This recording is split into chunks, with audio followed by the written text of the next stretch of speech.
Wuhan, China, outubro de 2019, palco dos Jogos Mundiais Militares. Uma cidade em festa, lotada de turistas e de atletas. Wuhan, China, janeiro de 2020, epicentro de uma epidemia. Uma cidade de lojas fechadas, de ruas vazias, de gente isolada. A mudança brusca e repentina é pelo surgimento do novo coronavírus. Ele faz parte de uma família conhecida, os coronavírus, que já provocaram epidemias respiratórias nas últimas 2 décadas, as chamadas SARS e MERS. Agora, esse novo membro dessa espécie assusta o mundo porque tem se espalhado rapidamente. Além da China, mais de 2 dezenas de outros países registraram a doença. O novo coronavírus também provoca infecção respiratória. Os sintomas se assemelham ao de uma gripe comum, com tosse, febre e dificuldade para respirar. Mas pode evoluir para uma pneumonia. Em casos mais graves, pode matar. O vírus é transmitido pelo ar ou por contato pessoal, por meio de secreções como catarro, espirro e gotículas de saliva. Mas o Centro de Controle de Doenças dos Estados Unidos diz que ainda há muito o que se aprender sobre o vírus, como detalhes da transmissão e da gravidade. A notícia boa é que o novo coronavírus tem baixa letalidade, de apenas 2%. Ou seja, provoca um número pequeno de mortes em comparação com a quantidade de pessoas contaminadas. Aqui no Brasil não há casos registrados da doença, apenas suspeitos. Mesmo assim, o governo montou uma força-tarefa para prevenir a chegada do novo coronavírus e repatriou brasileiros que estavam em Wuhan.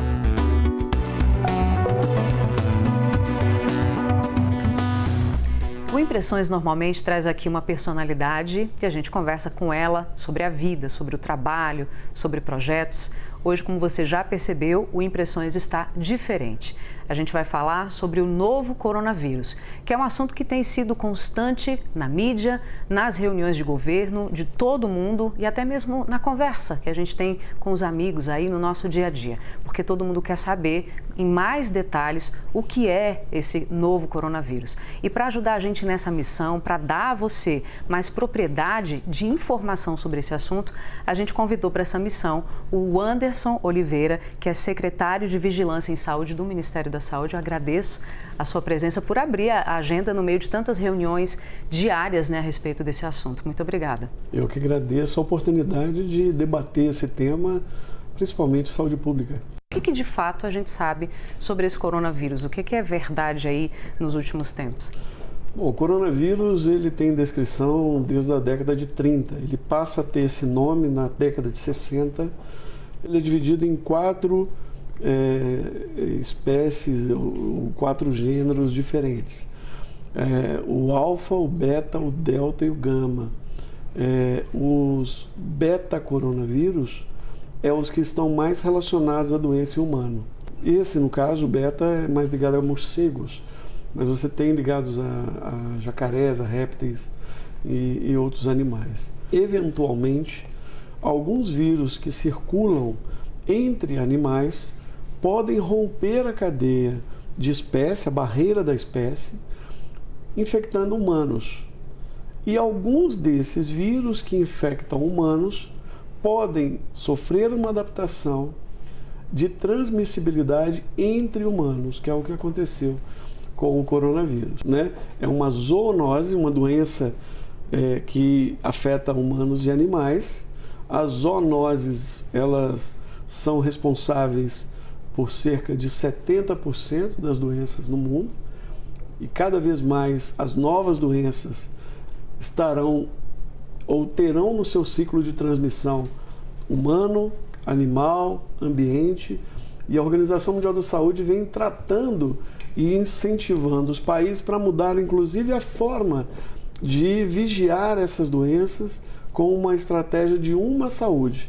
Ou seja, eu desenvolvo tecnologias em que eu vigio os impactos na saúde humana, na saúde animal e na saúde ambiental, que em inglês é o termo One Health. Quando o senhor estava conversando comigo dessa mutação, falando de transmissibilidade, que o senhor estava explicando como é que isso pode acontecer no ser humano, Então, os vírus, eles possuem características que implicam em maior ou menor virulência. Parece redundante, mas não é. Seria a capacidade de causar casos graves, o quanto que ele é mais forte, diria assim. Então, nós temos que, no âmbito da epidemiologia, nós olhamos para a velocidade de transmissão, para a letalidade, ou seja, quantas pessoas que pegam essa doença e destas quantas que morrem. Neste caso deste corona, os casos graves eles vão demorar em torno de 9 a 12 dias, mas é uma doença mais arrastada, pode chegar a 20 dias de progressão. Isso, do ponto de vista de saúde pública, tem um impacto importante, porque você vai ter leitos hospitalares e unidades muito tempo ocupadas. Sim. Então, todo um trabalho de preparação e organização de serviços, esse trabalho carece de um bom conhecimento para dimensionar quanto que eu preciso de cada insumo, quanto que eu preciso de cada tecnologia. E a gente tem notícia de qual foi o ponto zero, de onde é que surgiu essa primeira transmissão para o ser humano? Foi mesmo que se tem dito que teria sido no mercado de animais vivos, lá em Wuhan? Tem alguma comprovação ou é boato? Não, não é boato. Assim, o que nós sabemos é que Wuhan tem um papel importante na amplificação da doença. E olhando para trás, esse vírus estava circulando antes de dezembro, já poderia estar circulando ali. Então, não está muito claro se realmente o foco foi Wuhan, ou Shenzhen, ou Guangdong. Guangdong é também próximo, é uma província onde surgiu o coronavírus em 2002. A gente está gravando o programa hoje, a gente tem cerca de 30 mil casos de pessoas contaminadas no mundo, são quase 30 países, né? 27 eu acho, além da China, neste momento.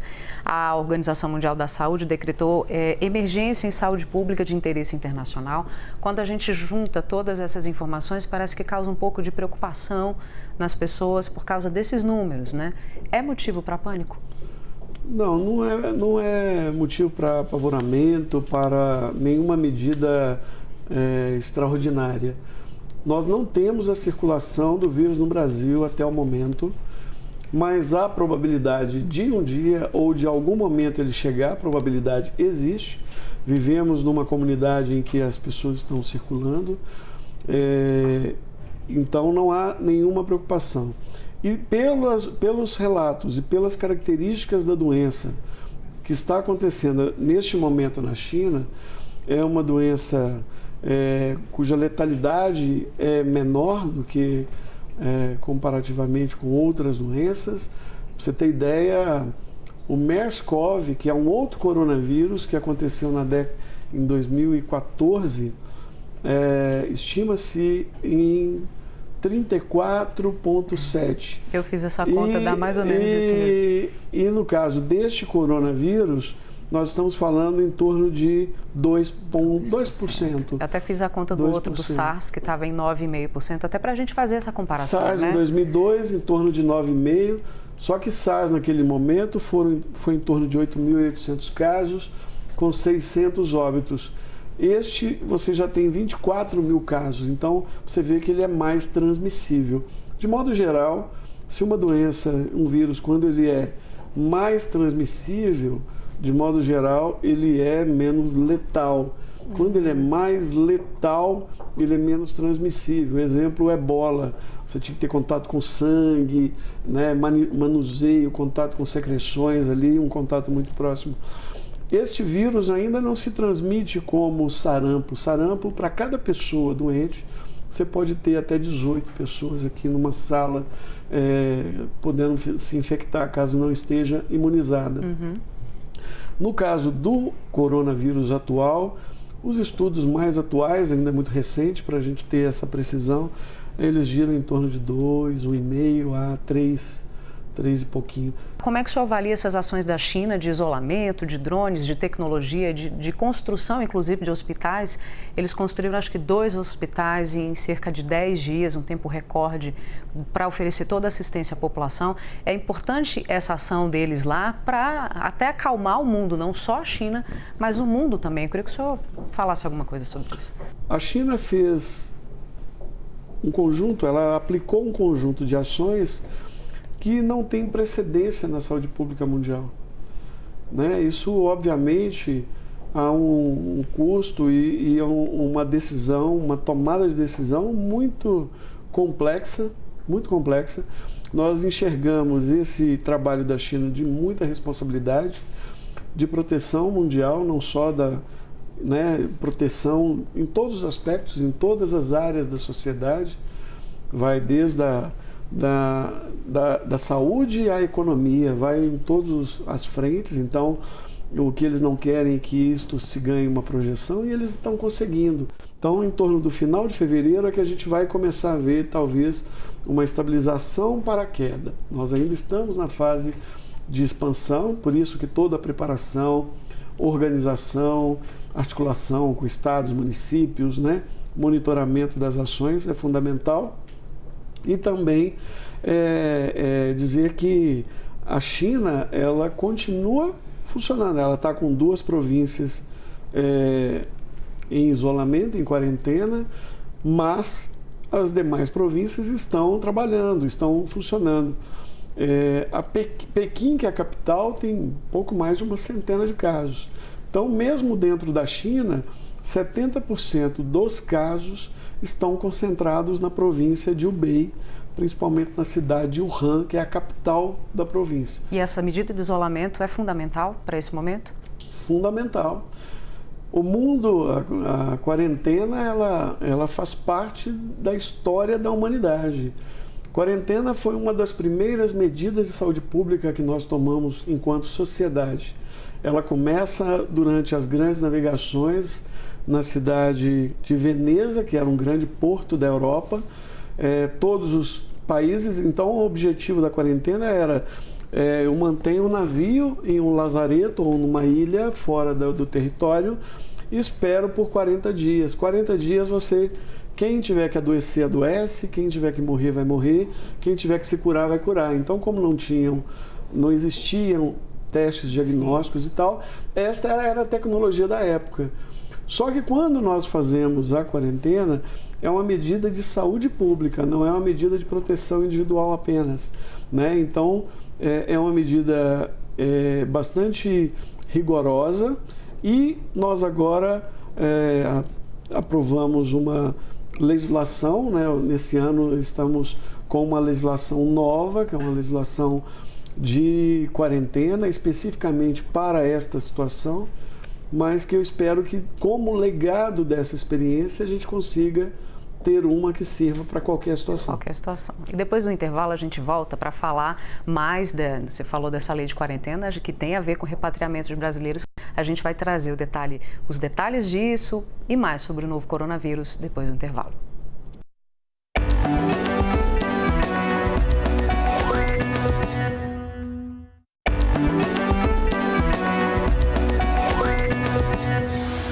A gente está de volta para falar hoje sobre o novo coronavírus, e eu vou começar esse bloco usando uma frase aqui do ministro Luiz Henrique Mandetta, que disse assim: a probabilidade hoje de o Brasil contrair dengue, febre amarela e sarampo e morrer é muito maior que o coronavírus. Então ele pede calma à população. Eu queria que o senhor comentasse essa frase do ministro. O ministro está coberto de razão, O Brasil, nós temos quase 56 doenças de notificação compulsória.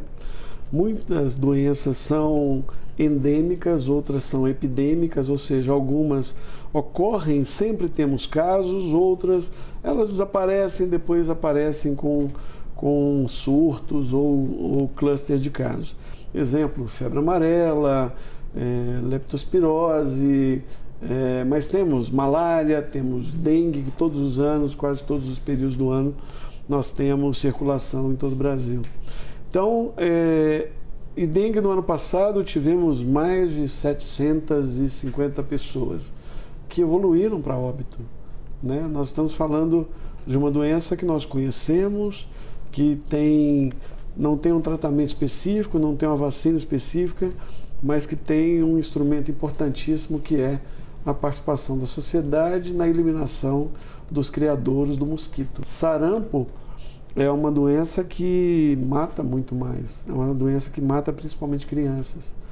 É uma doença em que você tem uma vacina e que as pessoas podem gratuitamente recebê-la nos mais de 37 mil postos de vacinação em todo o Brasil. Mas isso não quer dizer que nós não devemos ficar atentos ao coronavírus. Por que nós não devemos deixar, se é uma questão que está acontecendo tão distante da gente, por que nós devemos nos preocupar com ela também? Primeiro que vivemos numa aldeia global. Nós não temos voo direto para a China, então a pessoa pode pegar um voo na China, encontrar com outra e, de repente, a pessoa pode estar indo para os Estados Unidos, mas se encontraram no aeroporto de Frankfurt. Ali você pode ter tido a transmissão pessoa a pessoa e a pessoa que vai vir deste hub ou desta conexão, ela não está ligada à China, ela está ligada, o contato dela é com uma pessoa que estava vindo da China e que ela não conhecia. Então a possibilidade de introdução desse vírus existe e para isso nós estamos fazendo uma série de ações nos portos, nos aeroportos, nas passagens de fronteiras, mas principalmente orientando os profissionais de saúde, médicos, enfermeiros, que, independente da suspeição, todas as pessoas que procurarem as unidades de saúde façam uma pergunta básica. Você viajou para o exterior ou teve contato com alguém que viajou ao exterior? Com isso, podemos conseguir detectar de forma mais oportuna. Não é, o senhor conversa muito com a Embaixada da China. O que a China está aplicando hoje para tratar as pessoas doentes lá? Olha, tem uma série de medicamentos que estão sendo estudados, principalmente alguns antirretrovirais, alguns deles como o Caledra, que é utilizado em tratamento de AIDS. A gente tem vários testes, né? Tem alguns medicamentos que são utilizados para outra finalidade e que estão começando a apresentar resultados promissores, mas ainda não existe um tratamento específico para o novo coronavírus. Ainda não tem nem medicamento, nem uma vacina própria para isso. Se chega esse vírus aqui no Brasil, como é que o Ministério da Saúde pretende tratar? Se a pessoa necessitar ser internada, ela vai ser internada e vai receber o monitoramento com sintomáticos, ou seja, para diminuir o desconforto da febre, da dor no corpo, da tosse, do desconforto respiratório. Então tem estratégias e tem instrumentos para fazer isso e preservar a vida e garantir eliminação do sofrimento. Então, isso existe tratamento, mas não é aquele tratamento que vai matar o vírus. Sim. Compreende? E a gente tem hospitais de referências no Brasil preparados e na saúde pública para atender caso isso aconteça? O Brasil está preparado para a identificação do vírus e para essa fase de contenção de uma maneira muito precisa. Todos os estados estão desenvolvendo planos de contingência. Então, num primeiro momento, este atendimento, o acompanhamento pode ser feito até no domicílio, que é o que a gente chama de isolamento domiciliar. Em uma situação mais crítica, eu posso ter UTIs, a necessidade de unidade de terapia intensiva.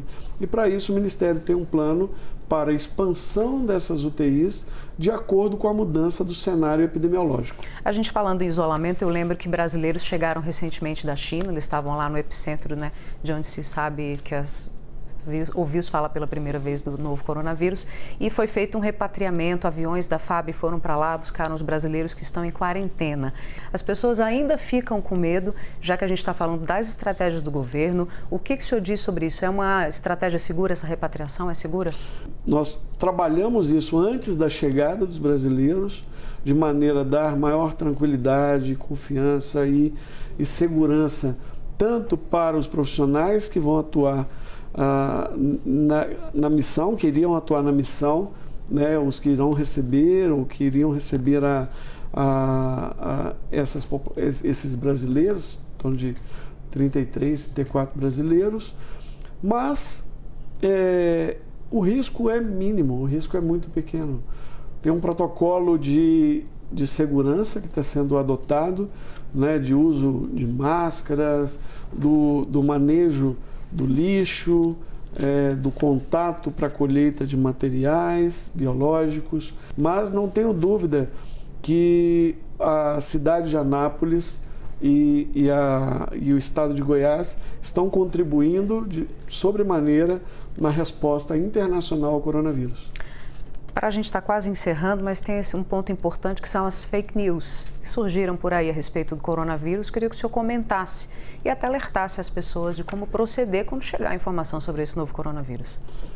O Ministério da Saúde dispõe de um sítio eletrônico, de um site chamado Saúde Sem Fake News, que é o www.saude.gov.br/fake news, onde nós temos lá um número do WhatsApp que as pessoas podem enviar para a gente as perguntas, né? Eu recebi esse vídeo, é verdadeiro ou não é verdadeiro? Estão falando para passar isso ou para usar isso, é verdade ou não é? Então, nós temos recebido com frequência muitas informações, muitos pedidos de verificação. Então, as pessoas não devem acreditar no que receberem. Chequem no site do Ministério da Saúde, ou da Secretaria Municipal, ou de uma instituição como a Fiocruz, ou como hospitais que possuem e compartilham informações verídicas, informações oficiais. O Ministério da Saúde, para divulgar essas informações, ele verifica com o MS, verifica com o Estado, verifica com o município, verifica com o hospital, checa os detalhes antes de comunicar. Eu ouvi na internet, inclusive, relatos de preconceito com pessoas chinesas que moram no Brasil, por exemplo, e até de mercados que vendem produtos chineses, as pessoas com medo de comprar essas mercadorias que estão aqui. Eu queria que o senhor falasse desses dois pontos para tranquilizar a gente, explicar o que combater o preconceito, inclusive. Bom, primeiro que não há nenhum risco numa importação de um produto, ter contaminação do vírus. O vírus tem uma vida fora do organismo muito pequena, de horas, é uma questão de horas. A importação desses produtos demora alguns dias, então é uma situação completamente sem sentido achar que não vou pegar. Tem pessoas que falam que não estão abrindo o pacote que comprou da China, que veio. Então, isso não precisa. Abram seus produtos, consumam os produtos que vocês adquiriram, porque não tem risco. Além disso, esses mercados chineses, em sua grande maioria, utilizam os produtos que são vendidos, são produtos industrializados que passam por um rigor de produção extremamente elevado, não se trabalha com produto in natura. Não há nenhuma preocupação até este momento, até onde nós sabemos, e tudo indica que o padrão não vai mudar, de consumir esses produtos chineses, obviamente com procedência e com o selo de segurança das vigilâncias sanitárias do Brasil. E eu quero chamar a atenção para a gente tratar com muito respeito os chineses, seja o chinês que mora no Brasil, que já está aqui morando conosco, seja as pessoas que por características fisionômicas possam parecer chineses. Eu mesmo, muitas pessoas falam que eu tenho o olho puxado, mas é de indígena, eu sou meio índio, e a gente tem que tomar muito cuidado para não promover xenofobia, preconceitos, porque eles estão vivendo agora o que nós vivemos na época do Zika, né? Muitas pessoas questionavam, ia ter Copa do Mundo, vai ter Olimpíada, lembra disso? Lembro. Vai ter Olimpíada no Brasil? É seguro ir para o Brasil porque vai ter Zika? Ou vamos cancelar a Olimpíada? Eu estive na época com o ministro da Saúde em Genebra para a gente convencer as pessoas e falar, olha, vai para o Brasil, o risco é baixíssimo, vocês vão curtir, é um país belíssimo. E assim foi, né? Nós tivemos uma Olimpíada que cursou com muita tranquilidade, tivemos várias medalhas. Então, muita calma, muita prudência. E prevenção, né? A gente sempre fala daqueles hábitos básicos de higiene. Seria um recado final para a gente encerrar o programa aqui? Então, essa é uma boa medida para a gente concluir esse debate, concluir essa reflexão. Lavar as mãos com frequência, principalmente antes de comer e depois de ir ao banheiro, fazer necessidades, com regularidade, né? a gente cobrir a boca ao tossir e espirrar, evitar ficar tocando os olhos e a boca, e os olhos e o nariz com as mãos, não ir trabalhar caso esteja doente, né? Se estiver doente, não vá a locais com aglomeração. Essas medidas, use álcool gel. Na época da pandemia de influenza, em 2009, nós criamos o hábito de usar o álcool em gel, né? E aí eu conclamo aos empresários, aos shoppings, aos locais públicos, rodoviária, bancos, que tenham lá o seu dispenser de álcool em gel, mas cheio. Preencham ele, coloquem o álcool em gel para ajudar nessa proteção.